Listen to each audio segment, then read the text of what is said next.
Hi, boys and girls. I'm back from my visit to California to see my daughter. We had a lot of fun. We drank a lot of Starbucks and we had a really good time. And I'm happy to be back where it's cooler. It was still very warm in California. I'm happy to see this fall weather that we're having now. I have a fun book for you. It's called Perdu. And Perdu is a French word that I will explain to you at the end of the story. This is about a little dog called Perdu. The sky was dark, the wind howled, and so did Perdu.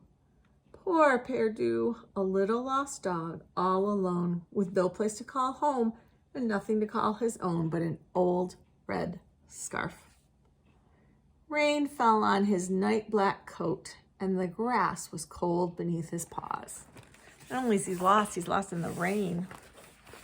He watched a leaf tumble through the air and land with a whispery tap on the water.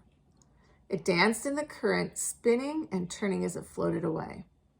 That leaf has a place to be, he thought, but what about me? Perdu decided to follow the leaf as it sailed on through the night, through fields and through woods, through grass short and tall. There he is right there. Look how big everything looks compared to him. The night faded away. Black became blue, and the sun began to rise. The gentle stream that had been his friend now rushed and raced away from him, carrying his leaf out of sight. The ground beneath his paws felt different now. Tip, tip, tip, tip, tip, tip, tip, tip, went his claws on the city sidewalks. People rushed and raced around him. The city is a busy place. The city is a noisy place.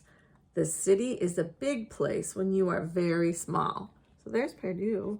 Big buildings, lots and lots of people. Everyone had somewhere to be. I must find my place, thought Perdu. I must find my somewhere.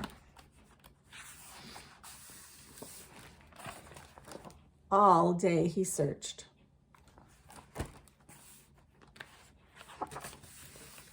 Inside, outside, up and down. But there was no place for Perdu. Get out, they shouted. Go away, shoo. I don't know how anyone could say shoo to such a really cute dog. Surprised by that. Poor Perdu, his little legs ached and his forepaws were tired and sore. His tummy rumbled and grumbled. He had to find something to eat.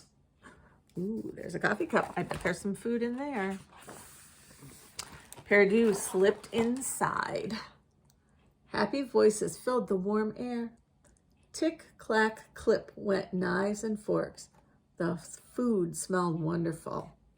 Crash, bump, clang. He was trying to pull that tablecloth off so he could have that food. People growled and people barked. You silly dog, look what you've done. Perdu felt the cold of the window glass against his fur. There was nowhere to go. He cowered and trembled until, scared, he growled back. Scared, he snarled. So scared, he barked.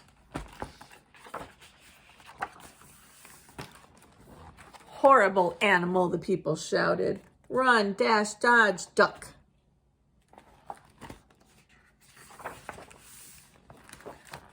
Poor Perdu. Was there nowhere for him to belong?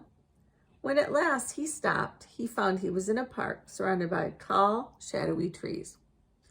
He made himself a circle of pine cones, pebbles, and leaves and curled up tight in the middle, a scared little ball of worry. This picture just makes me so sad. Poor Perdu. A leaf fell gently on the grass beside him, and he looked up. There was a little girl, and she was holding his scarf. Is this yours? She asked softly. Perdu looked into her kind eyes as she tied his scarf, and all at once he knew he was safe. Together they turned to leave. And at last, Perdu had a place to call home. So the word perdu in French means lost. And this was a lost dog. So that's a clever name for this story. All right, boys and girls, good night.